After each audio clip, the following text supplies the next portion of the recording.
રૂપે, જેની બ્રાહ્મી સ્થિતિ અહોલી ન કરે, સુભવ્ય અક્ષર પદે શરણાગત નિજ અલ્પ જીવ સહુના શ્રેયાર્થ તત્ર રહે, કાકા સ્નેહલ સિંધુ દિવ્ય વિભુને હૈયું તો વંદન કરે. તમો પૂજ્ય બાપાની હાજરી માનીને વર્તો છો, તેઓ અખંડ હાજર જ છે, ગયા જ નથી. હમણાં પણ આપણે વાતો કરીએ છીએ તો તેઓ સાંભળે છે. તમને દેખાતું નથી, એમને દેખાય છે. પરમ પૂજ્ય કાકાજી. હાજી હર્ષાબેન. જય સ્વામિનારાયણભાઈ. જય સ્વામિનારાયણ. સજાનંદ સ્વામી મહારાજની જય.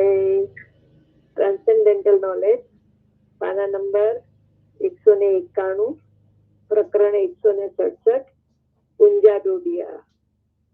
પૂંજા ડોડિયા મોટા હરિભક્ત હતા અને સ્વામીના ટાઈમમાં, સ્વામિનારાયણ ભગવાનના ટાઈમમાં એ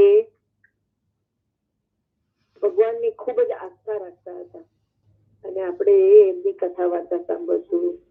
માર્ચ 25, 2001 ડિસ્પેન્સ મંદિરમાં આ વાત થઈ હતી અને એમાં સ્વામીની વાતો 12મા પ્રકરણની 104મી વાત છે, એની પર વાત છે.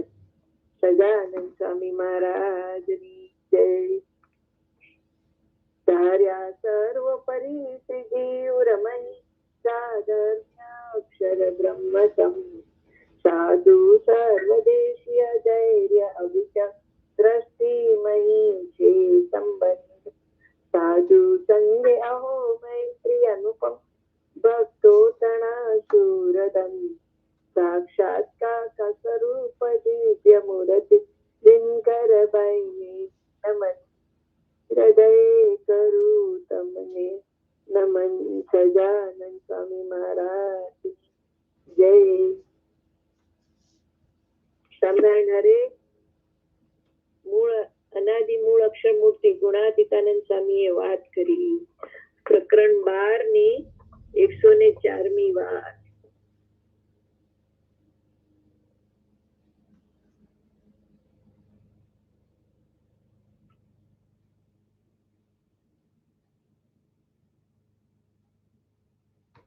This call is being recorded.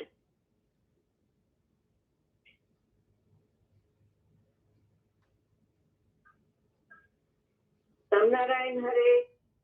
ભગવાનમાં અતિશય સ્નેહ હોય, ત્યાગનું અંગ હોય, વૈરાગ્ય હોય, ગમે એવા ગુણ હોય, પણ અહંકાર ભગવાનના ભક્તને ન જોઈએ. સ્વામી કે છે ભગવાનમાં આપણને અતિશય સ્નેહ હોય, ત્યાગનું અંગ હોય અને ભગવાન વિના બધી જ વસ્તુઓમાં આપણને માલ ન બનાવતો હોય એવો મોટો વૈરાગ્ય હોય અને બીજા એવા ઘણા મોટા ગુણ હોય તો પણ અહંકાર ભગવાનના ભક્તને ન જોઈએ એવો સ્વભાવ પર્વતભાઈનો હતો. અને તેવા હાલ કલ્યાણભાઈ છે, એટલે કે સ્વામીના ટાઈમમાં કલ્યાણભાઈ કરીને પણ હરિભક્ત હતા. એમનો સ્વભાવ પણ એવો હતો. અને એ પર્વતભાઈ જે ભગવાનના માળાના મણકાના હરિભક્ત કહેવાય, એમનો સ્વભાવ પણ એવો હતો, અતિશય નિર્માની. પૂંજો ડોડિયો મહારાજને દર્શને આવ્યા. પૂંજા ડોડિયા કરીને હરિભક્ત હતા, એ મહારાજને દર્શને આવ્યા. એ ઘનશ્યામદાસને મહારાજે કહ્યું જે એને રોટલા ખવડાવો. ઘનશ્યામદાસ કરીને કોઈ સેવક હશે, એને મહારાજે કહ્યું કે એમના માટે જમવાનાની વ્યવસ્થા કરજો, એમને રોટલા ખવડાવો. ત્યારે તે કહે આવા ચીથરિયાને રોટલા શું ખવડાવે? પણ ગરીબ જેવો હોય તે મહાસમર્થ હોય પણ કોઈને ઓળખાય નહીં. એમના કપડા ને બધું બહુ વ્યવસ્થિત નહોતું અને ચિત્રે હાલ હતા, પણ મહારાજના હરિભક્ત હતા. જે સેવક ઓળખી ના શક્યા એમને, અને એમણે કીધું કે આવા ચિથરિયાને શું કામ આપણે ખાવાનું ખવડાવવું જોઈએ? એટલે એને પોતે એને ઓળખાણ થયેલી. એટલે અહીંયા સ્વામી કહે છે કે ગરીબ જેવો હોય તે મહાસમર્થ હોય પણ કોઈને ઓળખાય નહીં.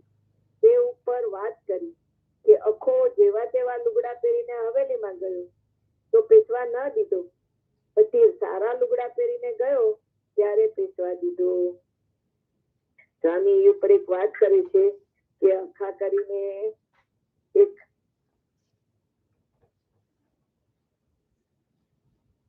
ભક્ત હતા. એને કપડા કઈ કામ આવ્યું હશે એટલે કામકાજ કરી અને જરા કપડા બધા મેલા જેલા હતા એ પહેરીને હવેલી, જ્યાં શેઠની હવેલી હતી ત્યાં આગળ જવા ગયા તો બહારના દરવાને એમને રોક્યા. એટલે પછી કે કાંઈ વાંધો નહીં એમ કરીને એ ઘરે ગયા. ઘરે જઈને પછી નાઈ ધોઈ સારા લગડા પહેરીને આવ્યા ત્યારે પેશવા દીધા. એટલે એ દુનિયામાં દેખાવનું મહત્વ છે અને જ્યાં સુધી ઓળખાણ ન થાય ત્યાં સુધી બહારના કપડાથી તમારી ઓળખાણ થાય. એટલે અહીંયા આગળ સ્વામી કહે છે કે જો આપણે એવા વ્યવસ્થિત ના હોઈએ તો કોઈ ઓળખી શકે નહીં, પણ ખરેખર તો ભગવાનના ભક્ત હોય એની ઓળખાણ સહેજે થાય ત્યારે આપણે હરિભક્ત હોઈએ તો જ એની સાચી ઓળખાણ થાય. એટલે અહીંયા સ્વામીએ વાત કરી કે સ્વામિનારાયણ ભગવાનના ટાઈમમાં પૂંજા ડોડિયાને એને જરાય જગ્યા, એની પાસે કઈ ખેતર કે કઈ હતું નહીં, એટલે જમીન નહોતી અને એ આખો વખત જે ઘાસ ઉગ્યું હોય એ કાપે અને એ ઘાસ કાપીને એને પછી વેચે ઢોરના ચારા માટે અને એમાંથી જે પૈસા મળે એમાંથી એનો ગુજારો ચાલતો હતો. પણ એને ઘાસની ઓળખાણ હતી કે ઘાસ કેવી જાતનું છે. તો એકદમ કૂણામાં કૂણું ઘાસ હોય એ મહારાજની ઘોડી માણકી માટે લઈને આવતા અને એકાદશી માટે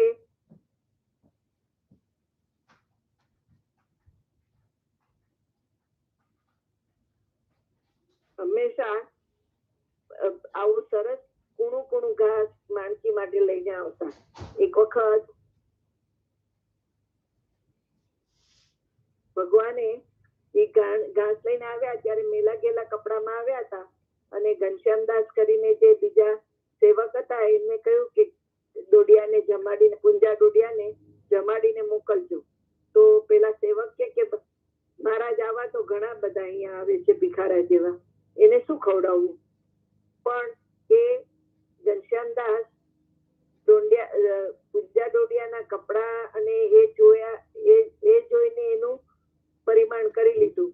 પણ ખરેખર તો એમની ભગવાનની માટે સેવાની આસ્થા હતી. માણકીનો એને કેટલો મહિમા હતો એ સમજી ન શક્યા. એ કેટલી ઊંચી જાતની સમજણ ધરાવતા હતા પૂંજા ડોડિયા, એ પણ ઘનશ્યામદાસને ખ્યાલ ન હતો. સ્વામિનારાયણ ભગવાને એક વખત નવનિધિ અને અષ્ટસિદ્ધિ, જે ખૂબ જ અલભ્ય કહેવાય, મોટા મોટા ખજાના કરતા પણ વધારે કહેવાય, એને ડોડિયા પાસે મોકલ્યા હતા, પૂંજા ડોડિયા પાસે. અને એમને કહ્યું કે એમને જે કઈ જોશે એ બધું જ અમે આપશું.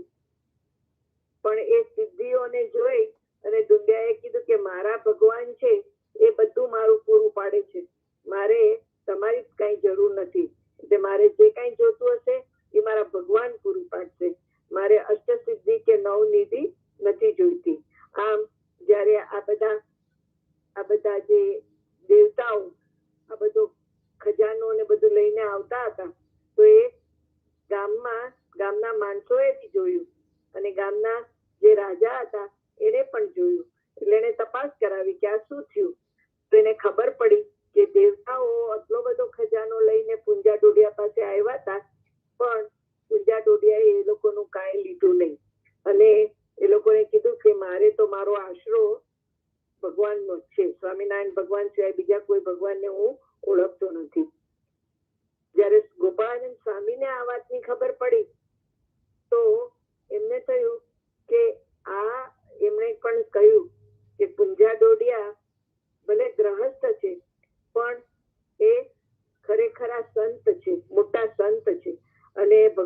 માળાના મણકામાં છે. જેવી રીતે પર્વતભાઈ ને કલ્યાણભાઈ છે, એવી રીતે જેમને જરા સ્વામીની વાતો પ્રમાણે એકદમ નિર્માની ભક્ત છે. અને 12મા પ્રકરણની 14મી વાત 104મી વાત આપણે વાંચી એ પ્રમાણે પૂંજા ડોડિયા પણ સ્વામિનારાયણ ભગવાનના માળાના મણકાના ભક્તોમાંના એક હતા.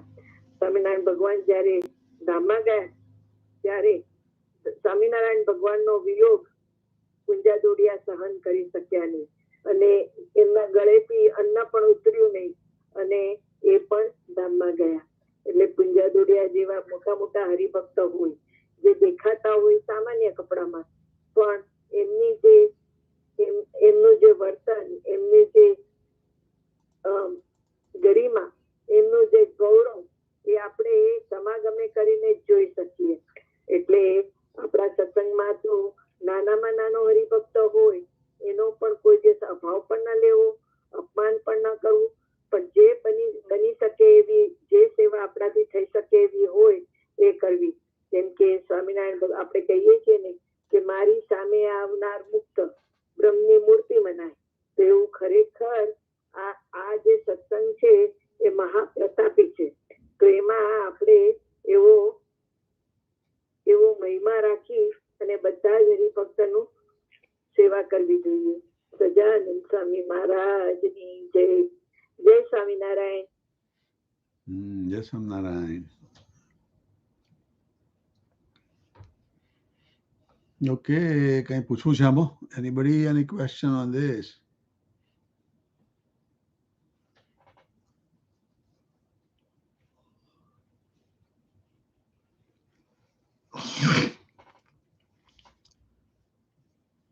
So that વાત નંબર 104 થોડું એને ઇંગ્લિશમાં ટ્રાન્સલેશન કરીએ ને.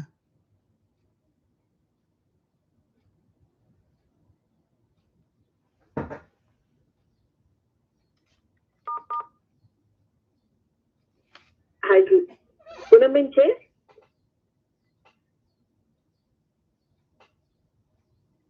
સજાનંદ સ્વામી મહારાજની જય. સ્વામીની વાતો, સ્વામી સ્ટોક, પ્રકરણ 12, સ્ટોક નંબર 104.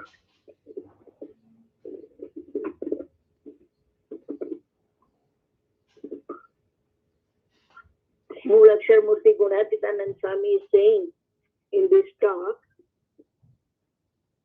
પ્રકરણ 12, talk number 104. Swami says that we may have a lot of affection and adoration towards God.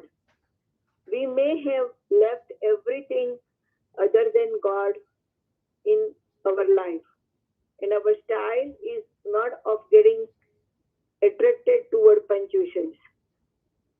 And we may have very good character, very good other qualities. But if we have slightest ego, then we won't be called as a Bhagwan's devotee. Because Bhagwan's devotee should not have a slightest ego. That kind of a style was of Parvatbhai. And in Swami's time, Kalyanbhai was also that kind of a devotee, that they would not have any kind of ego, but they were totally engrossed into God, and they had lot of qualities. The same way there was one other devotee called Punja Dodia. Punja Dodia had come to have darshan of Maharaj, and at that time he had brought some very soft grass for Manki, the horse that Swaminarayan Bhagwan used to ride. And Manki was also a very divine horse, and even though she had a body of an animal, but she was a true devotee of Bhagwan and knew the glory of other devotees.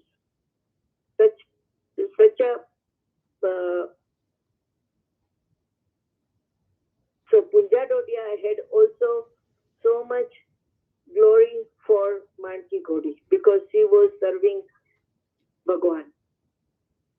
So that day when Punja Dodia came, he was in a very raggedy clothes, and he was coming from the farm, so they were not very clean either. And he gave the he he, he came and met Maharaj, and then Maharaj said to one of the sevaks there, whose name was Ghanshyam Das, that don't let Punja Dodia go home just like that. Please feed him, serve him some dinner. So Ghanshyam Das said that there are so many beggars who come in this raggedy clothes like him. Why should we feed everybody? Because he did not know who Punja Dodia was. But Swami is saying that sometimes a devotee may look like a poor guy, but devotee may look like in a not very good clothes. But so we would not really recognize them, but they may be very elevated devotees. And in this satsang, whoever comes has really good qualities. Or even if they don't have qualities now, because they are in this satsang, they are going to get ahead in the satsang and going to be great devotees. So we should start making them, serving them as much as we can. On that, Swami gives us an example that there was a guy called Akho who had not worn very good clothes, and he tried to get into the Haveli, which is sometimes the guest house that is around the mandir, or sometimes a house where people who have some means, well-to-do people live, is also called Haveli. So he tried to get into the Haveli, but he was not in a good clothes at that time. So the person who was standing at the door did not let him in. So then he said, well, okay. Then he went away, and he went home, took a bath, dressed up in nice clothes, and then came back. And then when he came back, he was allowed to go in. So it doesn't matter who you are, but how you are dressed and how you present yourself makes the difference. Yes, in regular day-to-day life, we do understand that. But when in mandir, we should understand that everybody who comes in the mandir should be served properly. And if we want to be good devotees, we have to have respect for anybody who comes in the mandir. So even though whatever works in the world doesn't work in our spiritual understanding. So to elevate our spiritual understanding, we should never take any kind of judgment on a person coming into mandir. Sajanand Swami Maharaj ni Jai Jai Jai. Jai Swami Narayan. So that Haveli is the big temple from Pushti Marg of Lord Krishna. So Akho went there in the temple, and they did not allow him to come in.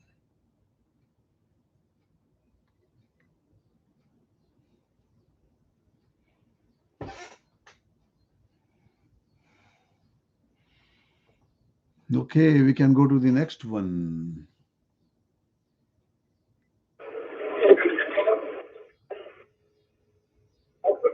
The next one is chapter 168, verse 1 of the Yogi Papa and Dinkar, from March 25th at the Western Mandir. Christiana Swami Maharaj and Jai. So it's Vijnana. Vijnana.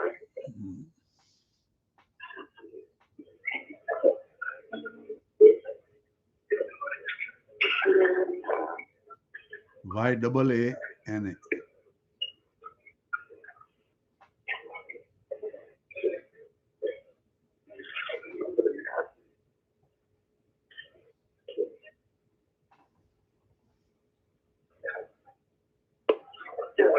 So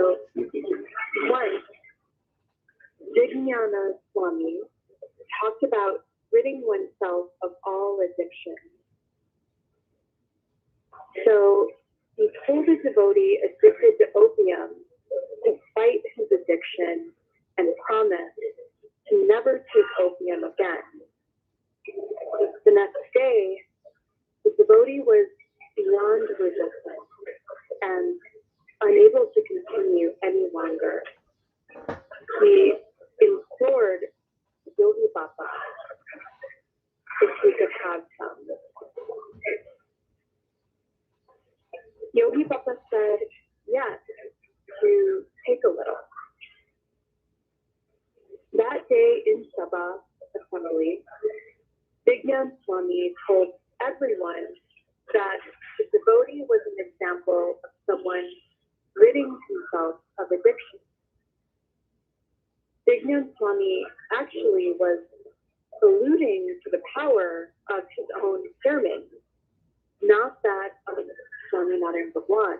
The devotee humbly got up and admitted that he actually did have opium again because Yogi Baba had said so.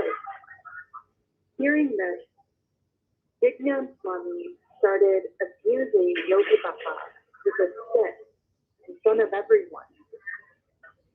When the devotee saw that Yogi Baba had to take abuse because of his addiction, he immediately stopped taking opium. Yogi Baba knew that by the love he gave, when the devotee saw him being beaten, he would be rid of his addiction immediately. Sajjana Swami Maharaj.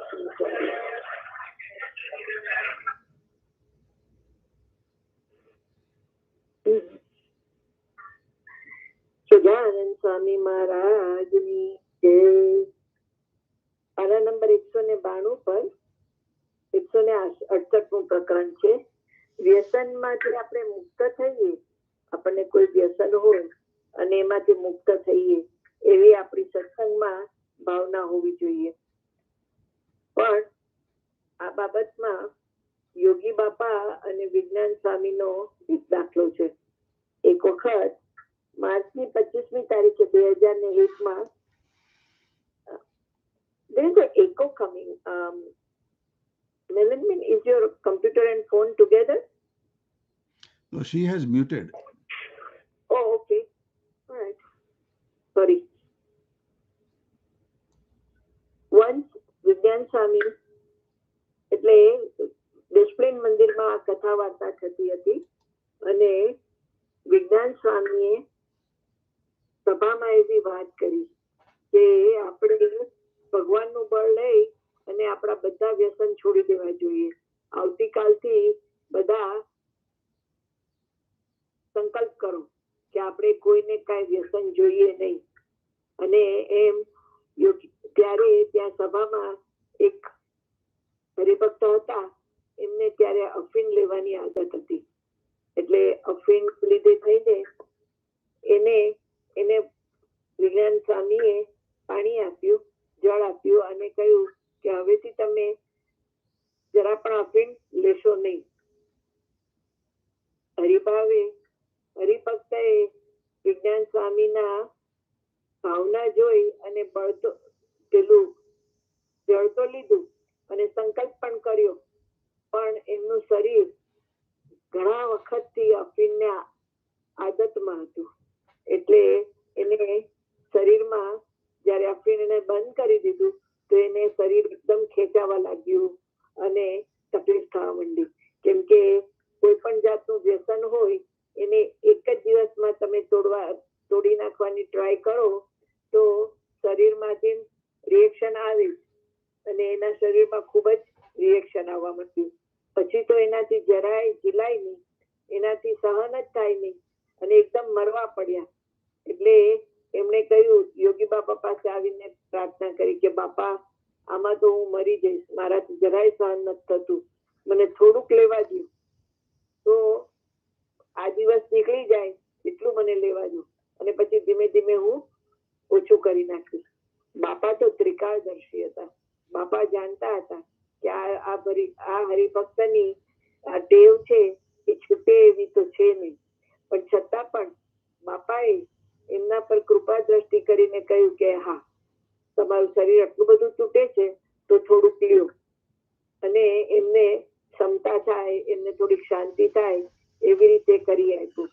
હવે આ બાજુ બીજે દિવસે વિજ્ઞાન સ્વામીએ સભામાં કહ્યું કે જોયું, આપણે સરસ બધી કથા વાર્તા કરી, વાતો કરી, તો આપણા હરિભક્ત જેમને આટલા વર્ષોથી અફીણનું વ્યસન હતું એ બંધ થઈ ગયું છે. એટલે આ સાંભળી અને એ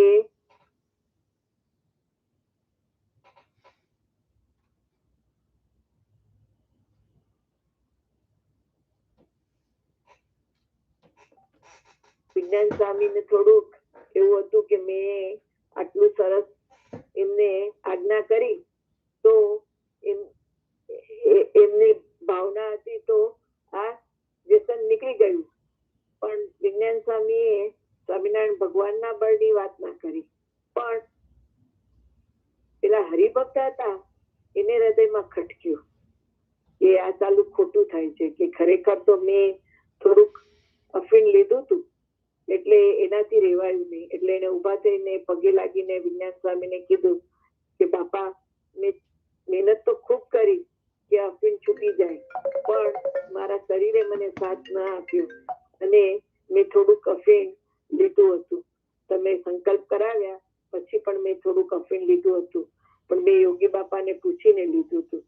એટલે આ સાંભળી અને જેવું યોગી બાપાનું નામ આવ્યું એટલે વિજ્ઞાન સ્વામીનો પિત્તો ગયો અને એ પોતાની જાતને કંટ્રોલમાં ના રાખી શક્યા. તરત જ ઉભા થઈને લાકડી લીધી અને દેહ બાપાને દીપવા માંડ્યા અને કે આ જોગીડા, મારા વચન ઉપર તે વચન નાખ્યું, મેં ના પાડી હતી તોય તે એને આપ્યું, એમ કરીને લાકડી મારવા માંડ્યા. અને બાપા તો બસ માર ખાતા રહ્યા, જરા પણ એમણે એનો વિરોધ પણ ના કર્યો અને શાંતિથી ભજન કરતા કરતા માર ખાતા રહ્યા. આ બાજુ બધા હરિભક્તોના હૃદયમાં એકદમ પેલું થઈ ગયું કે અરે રે, અમારા વાંકે થઈને બાપા આવો માર ખાય છે. અને પેલા જે હરિભક્ત હતા, જે અફીણ ખાતા હતા, એને પણ ખૂબ જ દુઃખ થયું અને એને ખરેખર અંતરદ્રષ્ટિ થઈ કે અરે રે, મારી આવી ટેવને લીધે થઈને બાપાને માર ખાવો પડ્યો અને એને જે ગુણ આવ્યો બાપાનો એને લીધે થઈ અને એના હૃદયમાં બળ આવ્યું અને એને લીધે ખરેખર એમનું અફીણ છૂટી ગયું. એટલે આવી રીતે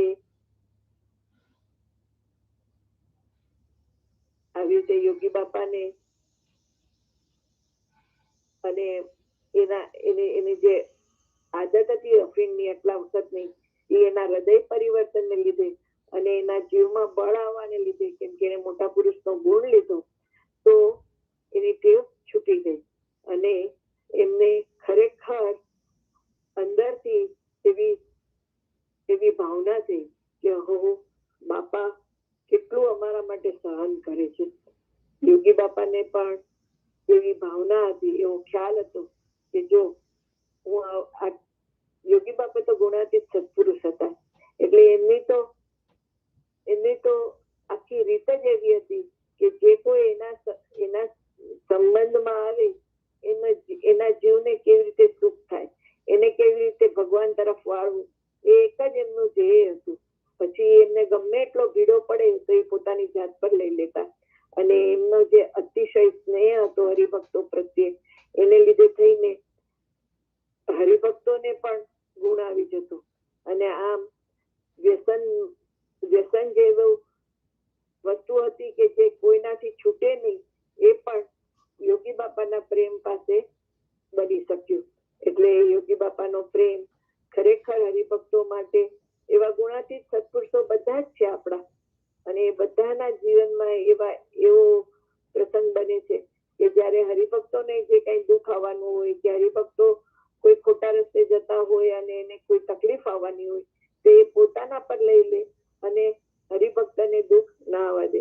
જેમ મહારાજે પોતે કરોડ વીછીનું દુઃખ માગ્યું કે હરિભક્તને એક વીછીનું દુઃખ ન થાય, એવી રીતે બધા જ ગુણાતીત સત્પુરુષો આપણા માટે કેટલો બધો ભીડો લે છે એ આપણે પોતે નજરે જોઈએ છે.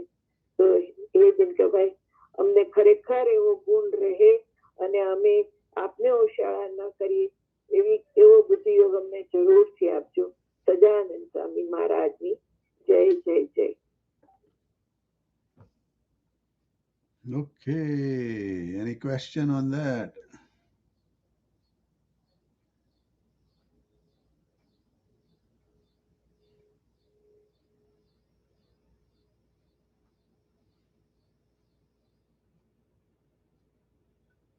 So we can go to 169 then.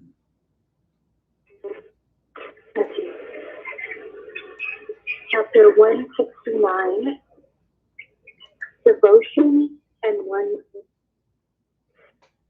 Ambrish and Durvasa. From March 23rd, Ambrisha. 2001. I think Ambrisha. Ambrisha.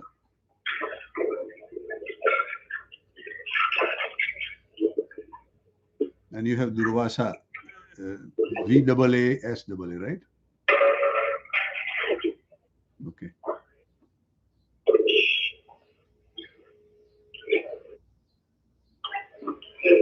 So, devotion and one's nature, Ambrisha and Durvasa.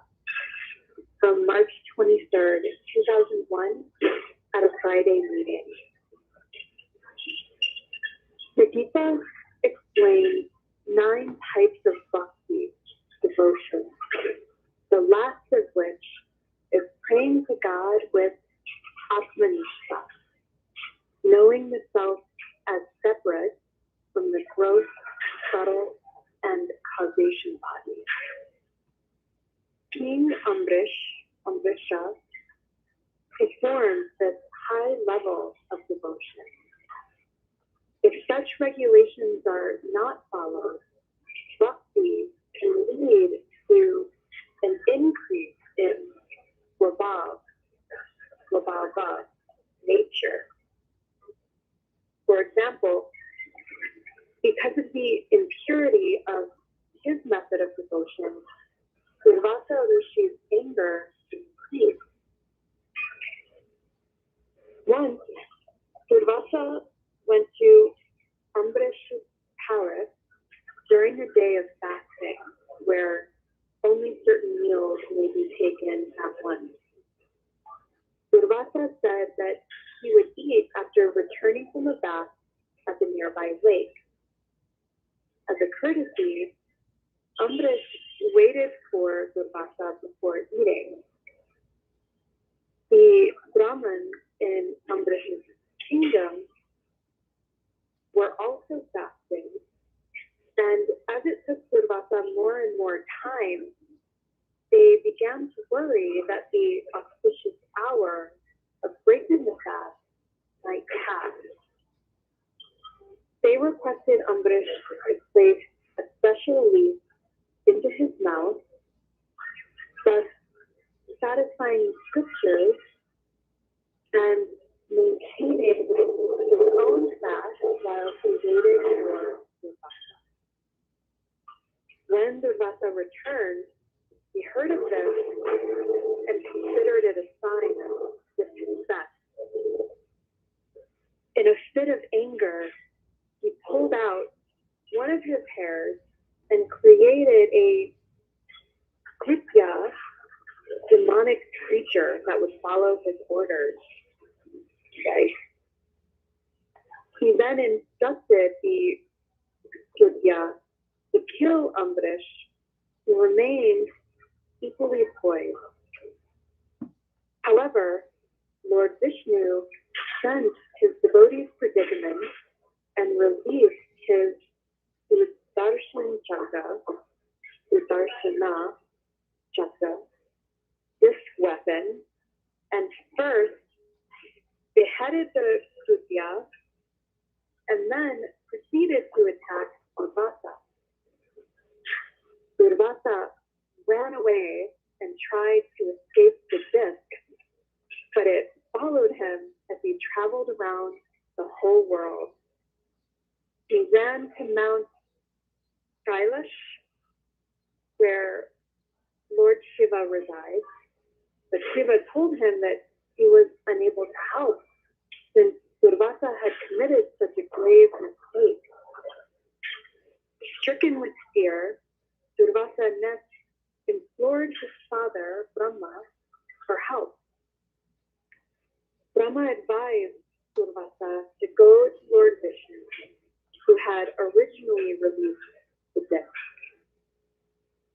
he arrived there, Lord Vishnu replied that even he could not retrieve the weapon, and the only way to be saved from its program's course was by offering a humble apology to he whom Durvasa had tried to hurt. Thus, Durvasa finally returned to Ambrish, who was standing at the same spot and had still not broken his fast. Ambrish folded his hands to the disc and said, if I still have the same positive feelings for Durvasa today, after being insulted by him, as the first day I met him, please stop and return to your master. The Chasada stopped its motion and immediately retreated with the finger of Lord Vishnu. Gajana Swami Maharaj ji. Aji. Gajana Swami Maharaj ji. પાના number 192 પર અમરીશ અને દુર્વાસા રાજાની કથા છે. અમરીશ રાજા અને દુર્વાસા મુનિ તમારી રાખડી મળી ગઈ. વિષ્ણુ ભગવાનના મોટા હરિભક્ત છે અને સોમવારે મળી. ભક્તિ એક વસ્તુ છે પણ આપણો સ્વભાવ બીજી વસ્તુ છે. હાજી. અને આપણો સ્વભાવ આપણે મૂકી ના શકીએ. જેમ જેમ આપણે ભક્તિ કરતા જઈએ એમ એમ આપણા સ્વભાવ પણ થોડી વારમાં એટલે 10-15 મિનિટમાં કરું કે સરસ કથા છે અને અમૃત રાજાની સ્થિતિ કેવી હતી એના વિશે સરસ વર્ણન છે. હાજી. તો 169મું પ્રકરણ. ઓકે, તો તમે કાલે જોબ છે તમારે? રાજા અને દુર્વાસા મુનિની કથા. કેટલા વાગે છૂટી ના આવો? માર્ચની 23મી તારીખે 2001માં. ઓકે, તો ઘરે આવીને પછી મને ફોન કરજો. હું તમને શાંતિથી ઘણી વખત સાંભળીએ છીએ. શ્રી કૃષ્ણ ભગવાને 9 પ્રકારની ભક્તિનું વર્ણન કર્યું છે. એમાં સૌથી પહેલા શ્રવણ આવે.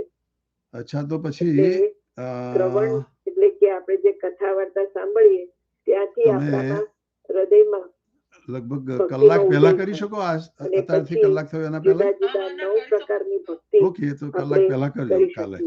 એમાં સૌથી છેલ્લી જે ભક્તિ છે તે આત્મનિષ્ઠા. ભગવાનને પોતાના 3 શરીર પર જઈને 9 વાગે કરજો. આપણે આપણું શરીર 3 શરીરનું બન્યું છે.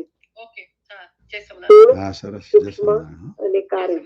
સ્થૂળ શરીરમાં આપણે આ વાત ઘણી બધી વાર સાંભળી છે કે સ્થૂળ શરીરમાં આપણે જે જોઈ શકીએ છીએ આપણા શરીરને, હાથ, પગ, આંખ, નાક, કાન, મોઢું, જીભ, પછી માંસ, મજ્જા, અંદર લોહી વહેતું હોય, બધું આખું શરીરમાં માંસ હોય, હાડકા હોય, એ બધું જે આપણે જોઈ શકીએ એવું જે સ્થિર આપણું જે શરીર છે એને સ્થૂળ શરીર કહેવાય. અને એ 5 મહાભૂતનું બનેલું છે. પૃથ્વી, જળ, તેજ, વાયુ, આકાશ એવા 5 તત્વોથી આપણું આ શરીર જે બનેલું છે એને સ્થૂળ શરીર કહેવાય. પછી બીજું સૂક્ષ્મ શરીર છે. આ શરીરની અંદર બીજું શરીર જે છે એ છે આપણા મન, બુદ્ધિ, ચિત્ત અને અહંકાર. આ જે આપણે વસ્તુઓ જે જોઈએ છીએ એ જડ છે, પણ એને ચેતનવંતું કરવા માટે બીજી 4 એવી વસ્તુ છે. એક તો બુદ્ધિ, બીજું મન, ત્રીજું ચિત્ત અને ચોથો અહંકાર. આ પણ આપણને દેવતાઓ તરફથી મળ્યું છે. અને એના દેવતાઓ હોય જે આપણામાં બુદ્ધિમાં પ્રકાશ કરે, મનને સંકલ્પ વિકલ્પ કરતા સમજાવે. એવી રીતે આખો અને આપણે કોણ છીએ, ક્યાં છીએ એને એ આપણું જાણપણું છે એ અહંકારમાંથી આવે. અને આપણે જે કાંઈ કરી રહ્યા છીએ, જે કાંઈ જોઈ રહ્યા છીએ એનું જે આપણે ઓબ્ઝર્વેશન કરીએ એ આપણા એનો જે પાસ કે એની જે અસર આપણા શરીરમાં થાય એ ચિત્તના વડે થાય છે. એટલે એ રીતે એને સૂક્ષ્મ શરીર છે. અને ત્રીજું બહુ ઊંડું શરીર છે. એ શરીર છે આપણું કારણ દેહ. કારણ દેહ એટલે કે એવી કોઈક વાસના, એવી કોઈક આપણા મનની ઈચ્છા જે આપણને આ જન્મ લેવડાવે છે, એ કારણ દેહ શરીર કહેવાય. અને એ કારણ દેહ ને લીધે થઈને આપણે આ 84 લાખ યોનિમાં ફર્યા કરવું પડે અને આપણે માયામાં અંદર ને અંદર ગૂંચવાતા જઈએ. એટલે એ કારણ દેહ શરીર જ્યાં સુધી ટળે નહીં ત્યાં સુધી આપણે આને આ ચક્કરમાં જન્મ મરણ લીધા કરવા પડે. એટલે આ 3 દેહ થી પર જઈએ જ્યારે આપણે આ 3 દેહ થી, આ 3 દેહ એટલે કે આપણા મનમાં આપણે એવું વિચારી શકીએ કે હું આ દેહ નથી પણ આત્મા છું, હું ચૈતન્ય છું અને આ દેહ તો નાશવંત છે. એવો વિચાર કરીને જયારે આપણે ભગવાનને ભજીએ ત્યારની જે આપણું પૂજન થાય, ભજન થાય, એ આત્મનિષ્ઠા રૂપ ભજન થાય. રાજા અંબરીશ રાજા હતા, એ રાજા હતા, એને રાણીઓ હતી, રાજકાજ હતું, મંત્રીઓ હતા અને ઘણા બધા એમની પ્રવૃત્તિઓ હતી. છતાં પણ એ પોતાની જાતને એ બધામાંથી ખેંચી અને પોતાના આત્મામાં સ્થિર થઈને ભગવાનનું ભજન કરી શકતા હતા અને એવું દરરોજ ભજન કરતા હતા. તો એવા અંબરીશ રાજા આવી ઊંચી સ્થિતિની ભક્તિ કરતા હતા.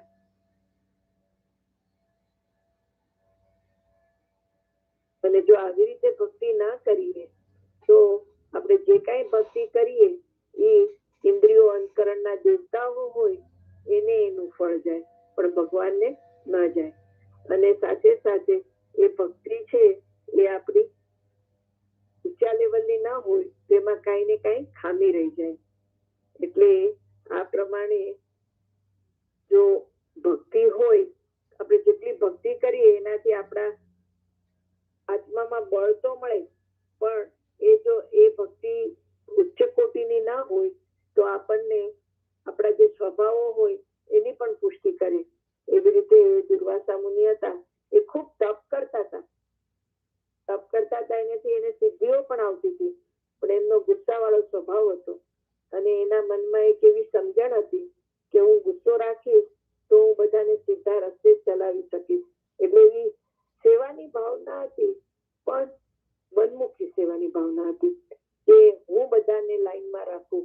ભગવાનનું કરતા કરતા પણ ત્યાં ના આવ્યું કે હું બધાનો કંટ્રોલ કરું કે બધાને સારા રસ્તે પહોંચાડું.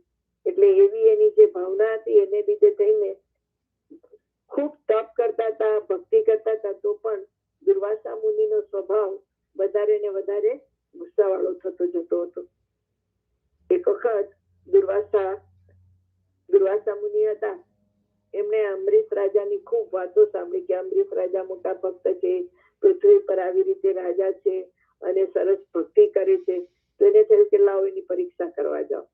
એટલે દુર્વાસા મુનિ પોતાના શિષ્યોને લઈને અંબરીશ રાજાના મહેલ પાસે આવ્યા અને એકાદશી કે એવો કોઈ તહેવાર હતો કે જયારે અપવાસ કરવાનો હોય એવા દિવસે દુર્વાસા મુનિ અંબરીશ રાજાના મહેલમાં આવ્યા. દુર્વાસા મુનિએ આવ્યા એટલે અંબરીશ રાજાએ તો એમનો આદર સત્કાર કર્યો, મોટા મુનિ છે એમ કરીને એમને આસન આપ્યું, એમના પગ ધોયા અને એમના કુશળ સમાચાર પૂછ્યા. પછી એમને કહ્યું કે આપ અમારે ત્યાં આવીને પ્રસાદ ગ્રહણ કરો. તો દુર્વાસા મુનિએ કીધું કે અમે બહુ દૂરથી આવ્યા છીએ તો પેલા નાહી ધોઈ લઈએ તો અમે નદીએ જઈને નાહવા જશું અને પછી આવી અને આપણે પ્રસાદ લેશું. એટલે દુર્વાસા મુનિ તો એના શિષ્યોને લઈને નદી પાસે નાહવા ગયા. અંબરીશ રાજાએ જોયું કે દુર્વાસા મુનિ તો ગયા છે અને દુર્વાસા મુનિ અંબરીશ રાજાની પરીક્ષા કરવાના હતા. એટલે એને તો ત્યાં નાહવામાં એટલો બધો ટાઈમ લગાડ્યો કે જે તહેવારના દિવસની પૂજા હતી એ પૂજાનો ટાઈમ બી થઈ ગયો તો બી દુર્વાસા મુનિ આવ્યા નહીં. હવે આ બાજુ પૂજા થઈ ગઈ, ભગવાનને ભોગ લગાડાઈ ગયો. પછી જે બ્રાહ્મણો બધાને જમવા બોલાવ્યા હતા એ લોકોને બી અપવાસ હતો એટલે એમને બી પ્રસાદ લેવાનો હતો અને આ બાજુ દુર્વાસા મુનિ આવે નહીં ત્યાં સુધી બીજા કોઈ પણ પ્રસાદ દુર્વાસા મુનિ આવે નહીં ત્યાં સુધી અમરીશ રાજા પ્રસાદ ના લે, અને અમરીશ રાજા પ્રસાદ ના લે ત્યાં સુધી આ બધા બ્રાહ્મણો અને જે બધા મહેમાન આવ્યા હતા એ લોકો કોઈ બી જમી શકે નહીં. એમ કરતા કરતા જે મુહૂર્ત નો ટાઈમ હતો એ તો પસાર થવા માંડ્યો. અને જયારે આપણે આ વ્રત નો ટાઈમ પ્રમાણે અમુક ટાઈમે અપવાસ તોડવાનો હતો ને પારણું કરવાનું હતું એ ટાઈમ તો પસાર થવા માંડ્યો.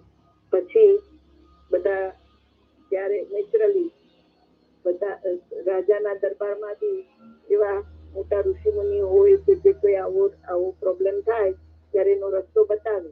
એટલે બ્રાહ્મણો જ્ઞાની હતા, એમણે કહ્યું કે અમરીશ રાજા અત્યારે તમે આ પ્રમાણે અપવાસ કરવા માંગો છો એ બરાબર છે, પણ જ્યાં સુધી તમે પ્રસાદ ના ગ્રહણ કરો ત્યાં સુધી બીજા કોઈ પ્રસાદ નહીં ગ્રહણ કરી શકે. એટલે તમે આ એક તુલસીનું પાન છે એ તમે પ્રસાદ તરીકે લો તો તમે વ્રત તોડ્યું બી નહીં કહેવાય અને તમે જમશો નહીં તો બી ચાલશે, પણ તમે તુલસીનું પાન લેશો તો અમે બધા અન્ન ગ્રહણ કરી શકશું. અને તમે દુર્વાસા મુનિની રાહ જોઈ અને એ આવે પછી જમજો. અને આમ કરીને આપણે શાસ્ત્રોમાં જે પ્રમાણે નિયમો આપ્યા છે એ પ્રમાણે આપણે રસ્તો કાઢી શકીએ.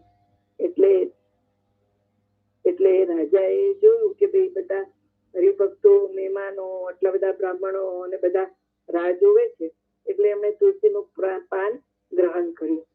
હવે આ બાજુ એમણે તુલસીનું પાન જેવું ગ્રહણ કર્યું અને બધાનું જમવાનાનું શરૂ થયું ત્યાં તો દુર્વાસા મુનિ આવ્યા. આવીને જોયું એમણે કે બધાને જમવાનું તો આપવા માંડ્યા છે, પીરસવા માંડ્યા છે. એટલે એમણે રાજા તરફ જોયું તો રાજા તો બે હાથ જોડીને ઉભા હતા. એટલે એને થયું કે રાજાએ આ પ્રસાદ લઈને મારું અપમાન કર્યું, મારી રાહ ન જોઈ. એટલે એને એકદમ ગુસ્સો આવ્યો, અને જેવો ગુસ્સો આવ્યો આંખો લાલ લાલ થઈ ગઈ, માથાની જટા હતી આખી ફેલાઈ ગઈ અને એકદમ જોઈ રહ્યા.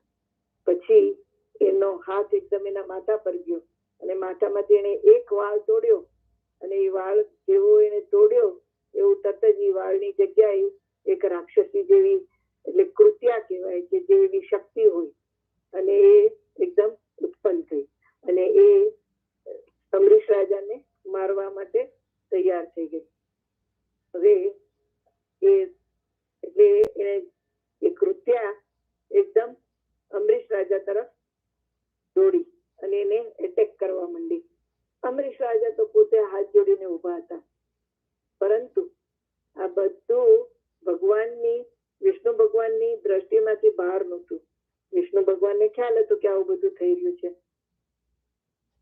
એટલે જેવું વિષ્ણુ ભગવાનને આવી ખબર પડી કે એમના ભક્તને આવી રીતે ખોટી રીતે શિક્ષા થઈ રહી છે, અને એમનો પણ ભગવાન તો ભક્તના જ છે, એટલે એમની પોતાની શક્તિ જ ભગવાને ભક્તને વહારે દોડી. તો વિષ્ણુ ભગવાનનું અસ્ત્ર એટલે સુદર્શન ચક્ર, એટલે એમના હાથમાંથી સુદર્શન ચક્ર એમની ઈચ્છા જાણી અને તરત જ અમરીશ રાજાની રક્ષા કરવા માટે પહોંચી ગયું. તો જોયું તો જેવું સુદર્શન ચક્ર આવ્યું એટલે ઓલી કૃત્યા તો એને તો મારી નાખી, એનું તો માથું કપાઈ ગયું સુદર્શન ચક્રથી. અને સુદર્શન ચક્ર એ જોયું કે સુદર્શન ચક્ર બી કમ્પ્યુટરાઇઝ હોય, એને જોયું કે આ કૃત્યા કોની તરફથી આવી, તો દુર્વાસા મુનિ તરફથી આવી હતી. એટલે જેવી કૃત્યાનું માથું કપાઈ ગયું એટલે સુદર્શન ચક્ર ગયું દુર્વાસા મુનિ તરફ. અને જેવું દુર્વાસા મુનિ પણ મોટા તપસ્વી હતા, એનામાં બી તાકાત હતી, પણ સુદર્શન ચક્ર એના કરતા ઘણું શક્તિશાળી હતું. એટલે દુર્વાસા મુનિ ભાગ્યા. એને થયું કે હવે તો ભાગો ભાઈ ભાગો, અહીંયા તો હમણાં આપણને માથું કપાઈ જશે. અને જેવા એ આખી દુનિયામાં ફરવા માંડ્યા અને સીધા કૈલાસ પર્વત તરફ ગયા. એને થયું કે કૈલાસ પર્વતમાં શિવ ભગવાન છે, ભોળેનાથ છે, હું એમને પ્રાર્થના કરીશ, એમને શરણે જઈશ તો એ આ સુદર્શન ચક્રથી મારી રક્ષા કરશે. પણ જેવા એ શિવ ભગવાન પાસે આવ્યા, શિવ ભગવાને હાથ જોડીને કીધું કે દુર્વાસા મુનિ હું તમારી રક્ષા કરું એટલી મારામાં તાકાત નથી કે આ સુદર્શન ચક્ર તો મારા કરતા પણ શક્તિશાળી છે. હવે દુર્વાસા મુનિને જ્ઞાન થયું કે ઓહો, મેં તો આ બહુ મોટી ભૂલ કરી નાખી. હવે હું શું કરું? હવે તો એકદમ ગભરાણ. પછી એમના પિતાશ્રી બ્રહ્માજી પાસે દોડ્યા. જે શિવ ભગવાન કઈ હેલ્પ ના કરી શક્યા તો બ્રહ્માજી પાસે જાઓ. એટલે બ્રહ્માજી પાસે દોડ્યા.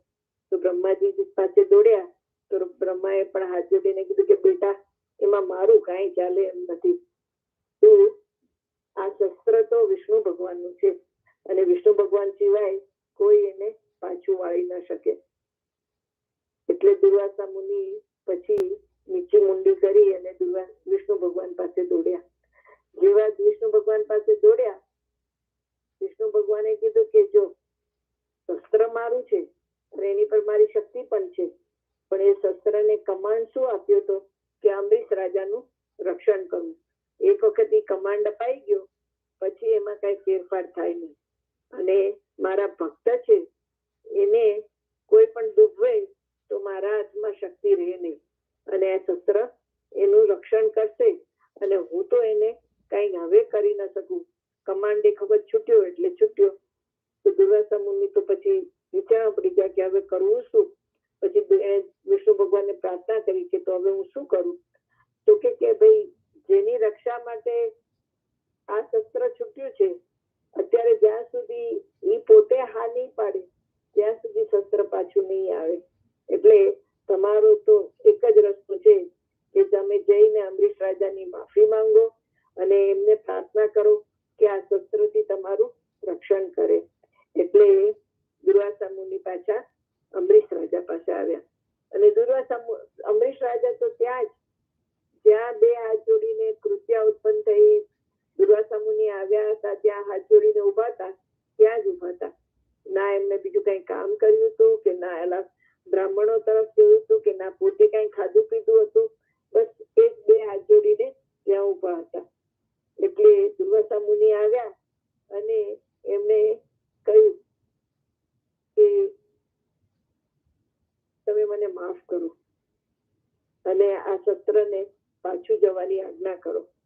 એટલે દુર્વાસા મુનિની સામે જોઈ અને અમરીશ રાજા બોલ્યા કે જેવી દુર્વાસા મુનિ પહેલી વાર મારા મહેલમાં આવ્યા ત્યારે મારી દુર્વાસા મુનિ પ્રત્યેનો જે આદર સત્કાર કરવાની ભાવના હતી, એવી જ ભાવના એ બીજી વાર આવ્યા, નાઈને આવ્યા અને એમણે આ ગુસ્સે થયા અને કૃત્યા ઉત્પન્ન કરી ત્યારે પણ મારા મનમાં એમના માટે જો કોઈ પણ જાતનો ગુસ્સો ન આવ્યો હોય, કોઈ પણ જાતનો અભાવ ન આવ્યો હોય, તો હે સુદર્શન ચક્ર, તમે પાછા જાઓ. અત્યારે પણ મને દુર્વાસા મુનિ પ્રત્યે કોઈ પણ જાતનો અભાવ નથી, કોઈ પણ જાતનો ગુસ્સો નથી અને એ પ્રમાણે તમે પાછા જાઓ. અને આ પ્રાર્થના સાંભળી અને સુદર્શન ચક્ર ત્યાં ને ત્યાં થંભી ગયું અને પાછું વિષ્ણુ ભગવાનની પાસે જતું રહ્યું. અને દુર્વાસા મુનિને પણ જ્ઞાન થઈ ગયું કે અમરીશ રાજા કેવા મોટા છે. તો અમરીશ રાજા જેવા હરિભક્તો અત્યારે અનંત છે. યોગી બાપાએ સપનામાં બી ખોટું ન બને તો આપણને ખ્યાલ આવ્યું કે આપણા સત્સંગમાં કેવા મોટા મોટા હરિભક્તો છે. તો ખરેખર નાના જણાતા હોય કે કામ કોઈ પણ જાતના મોટા વૈભવ વિનાના આપણને હરિભક્તો દેખાતા હોય, પણ એમની સામર્થ્ય અનંત અમરીશ કરતા પણ મોટી છે એ આપણે સમજીએ, હરિભક્તોનો મહિમા સમજીએ અને ખરેખર આપણું આખું જીવન હરિભક્તોના સેવામાં, હરિભક્તોની સાથે હળી મળીને રહેવામાં પસાર થાય. એ જ પ્રાર્થના. સજાનંદ સ્વામી મહારાજની જય જય જય. જય સ્વામિનારાયણ. હાજી, જય સ્વામિનારાયણ. જય Swaminarayan. Any question, comment on that?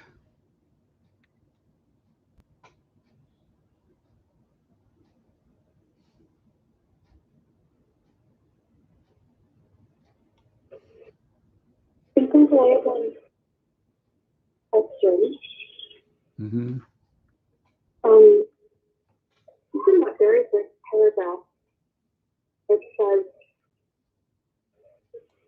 the 9 types of bhakti, the last of which is praying to God with Atman self, and then how King Amrish performs this high level of devotion.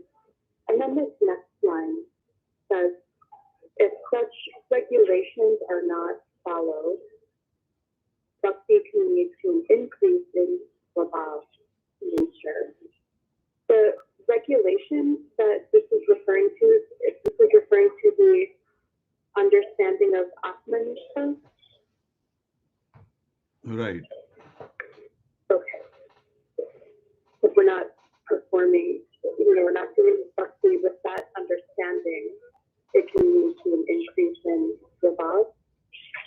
Right. So Durvasa had a tamogun or anger nature, and he was doing devotion.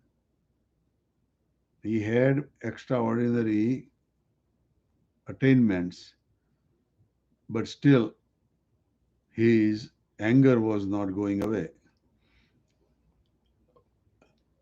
It was solidifying. So there was something missing in his 9 devotions.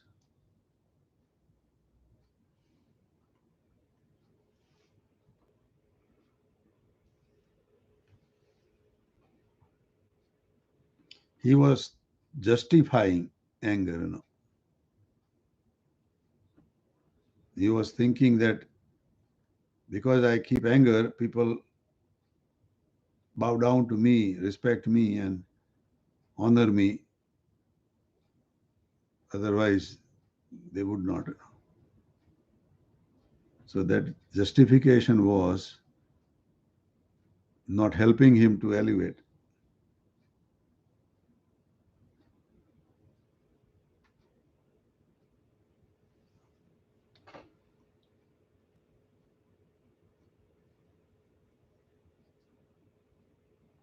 So in Swamini Vato also there is a reference of that.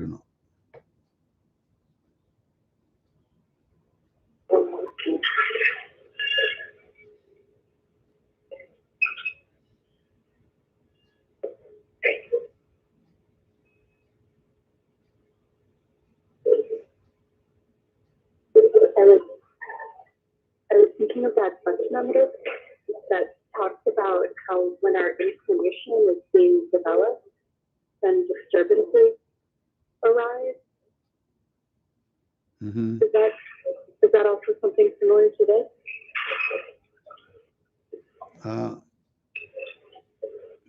Which Vachanamrut now? I have to look that one up. I don't recall which one off the top of my head, but it was the one about as our inclination is being developed and nurtured, and disturbances can be created. Maybe I'm not quoting that properly. Mm.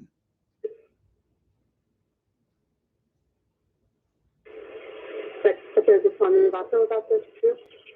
Yeah, in Swamini Vato also it comes about, this reference,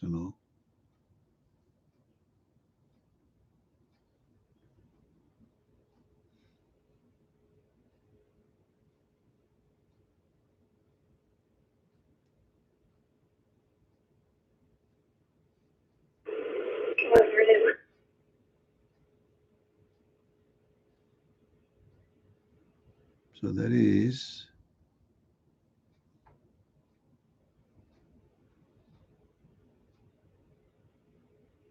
is Vat number 199 in chapter number 5 of Swamini Vato. There, chapter 5 Oh, chapter 5. and 199. So it says that by doing the penance, people become angry, short-tempered. And then gives the example that Durvasa did a lot of penance, but he has become angry. He has not gotten rid of his anger. And then there is another vat in chapter number 6, and there is vat number 186. There Swami says that because of the anger, Durvasa had problems. He has had to pay the price of his anger, that he ran all over the world, after he became angry to Ambrish, that we were talking today.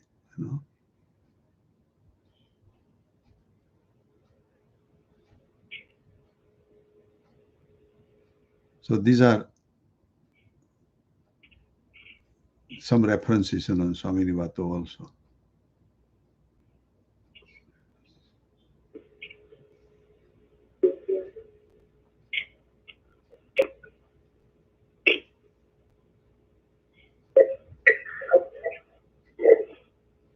The Transcendental, Andrew just looked it up. It's Zarida last two. It's the Yeah. one I was thinking of. Uh-huh. But it sounds like they're quite different. Like this one's about the understanding and really trying to perfect the 9 types of devotion, so that increase in Bhagav doesn't happen, but we eradicate it. Right.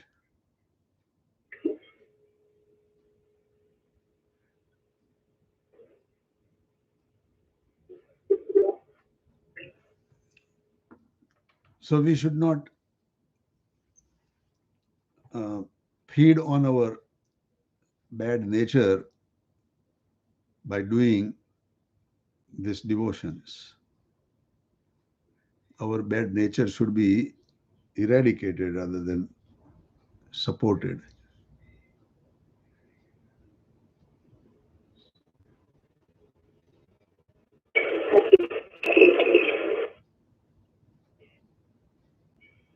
Right.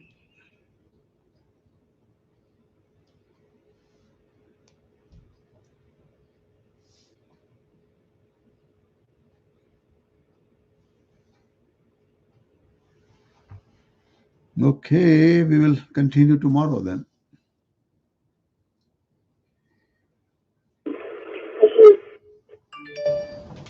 जय Swaminarayan. Haji Harsaben. Jai जय Swamnarayan. Swaminarayan भाई. जय Swaminarayan. Jai Swamnarayan. जय स्वामीनारायण प्रभु. आपने सर्व हरि भक्तों ने जय Swaminarayan. Haji Jai Swamnarayan. Raman bhai. जय स्वामीनारायण. सतगुरु दिनकर नारायण स्वामी जय जय. Haji.